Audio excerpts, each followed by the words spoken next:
مش كل حوض متنوع بيبقى حوض ناجح، في فرق كبير بين إنك تجمع سمك وبين إنك تبني نظام متوازن.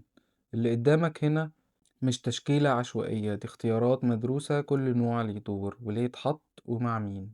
البامبل بي جوبي حركة مرحة ولون ملفت بس من غير ما يبقى مصدر توتر، وجودها بيكسر الرتابة وبيحرك المشهد من فوق بهدوء. الهارلكوين راسبورا اسكولينج ذكي، حركتها جماعية وبتدي إحساس بالحياة من غير زحمة ولا عصبية.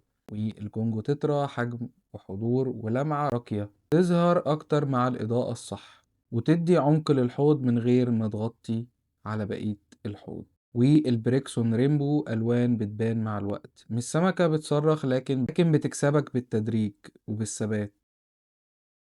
السيزر تير راسبورا تفاصيل صغيرة بس فارقة، حركتها السريعة بتملى الفراغات من غير ما تكسر الهدوء بتاع الحوض.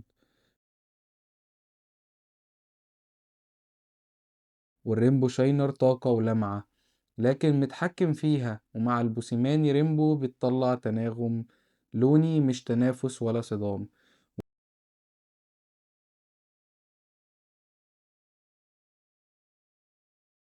والريد شاينر دانيو نشاط مستمر وحركة ذكية بتخلي الحوض دايما حي من غير فوضى.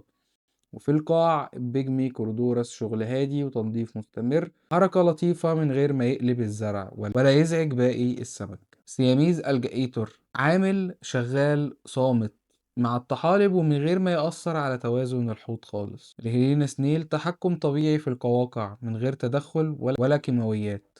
والألبينو هيكيلي لمسة مختلفة، شكل نادر وحضور هادي كمل الصورة من غير ما يخرج بره الإطار. التشكيلة دي مش معمولة عشان تتفرج عليها دقيقة وتعدي، دي معمولة عشان تعيش وتستقر وتديك حوض وتقدر تستمتع بيها كل يوم من غير مشاكل. الحوض المتوازن مش يعني أكتر سمك ولا أغلى سمك، الحوض المتوازن هو اللي كل عنصر فيه عارف حدوده ودوايره وبيكمل غيره.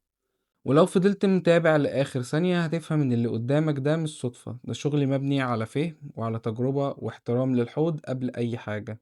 أنا يوسف وحيد، سلام.